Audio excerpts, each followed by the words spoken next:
ସେ ଦେଇଥିବା ଯନ୍ତ୍ରଣା ମୋତେ କୌଣସି କଷ୍ଟ ହୁଏ ନାହିଁ। କେବଳ ତୁ ହିଁ ମୋର କ୍ଷତ ପୂରଣ କରିପାରିବୁ।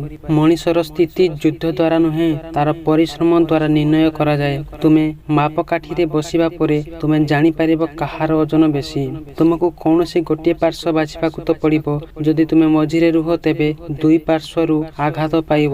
ଇଏ ଦେଶ ନୁହେଁ, ଇଏ ଏକ ମନ୍ଦିର, ଆଉ ଆମେ ସମସ୍ତେ ପୂଜାରୀର ଭୂମିକା ଅଭିନୟ କରୁଛନ୍ତି। ଆମର ରାଷ୍ଟ୍ରର ପୂଜାରେ ଆମେ ନିଜକୁ ସମର୍ପିତ କରିଦେବା ଦରକାର ଏବଂ ଆମେ ସମସ୍ତେ ହାତ ମିଳେଇ ଗୋଟିଏ ସାଥୀ ହୋଇ ଚାଲିବା ଦରକାର। ଭଗବାନ ଦ୍ୱାରା ଆମକୁ ଦିଆଯାଇଥିବା ଏହା ଏକ ବହୁତ ବଡ଼ ଦାୟିତ୍ୱ। ଯଦି ଆମେ ନିଜ କାର୍ଯ୍ୟକୁ ସଚ୍ଚୋଟତାର ସହ କରିବା ତେବେ ଆମେ ଲୋକଙ୍କ ଜୀବନକୁ ପରିବର୍ତ୍ତନ କରିପାରିବା। କେବଳ ଜଣେ ସଚ୍ଚୋଟ ବ୍ୟକ୍ତି ସର୍ବଦା ସୁଯୋଗର ସନ୍ଧାନରେ ଥାଆନ୍ତି।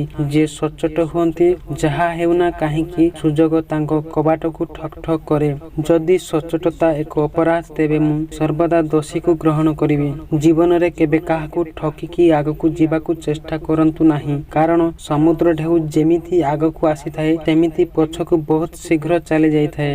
ଦୁନିଆ ହେଉଛି ଏକ ପୁସ୍ତକ ଯାହାକୁ କେବେ ପଢ଼ି ହେବ ନାହିଁ। ଅସୁବିଧା ହେଉଛି ଗୁରୁ, ଯାହାକି ସବୁ କିଛି ଶିଖାଯାଇ ପାରିବ।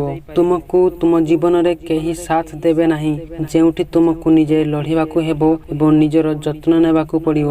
ବେଳେ ବେଳେ ରାସ୍ତାଟି ସିଧା ହୋଇନଥାଏ, କିଛି ସମୟ ପରେ ମୋଡ଼ ଆସିଥାଏ। ଜୀବନ ବି ସେମିତି ସଡ଼କ ଭଳି। ବାସ୍ ଧୈର୍ଯ୍ୟର ସହ ଚାଲିବା ଜାରି ରଖ, ଦିନେ ସୁଖର ମୋଡ଼ ଅବଶ୍ୟ ଆସିବ।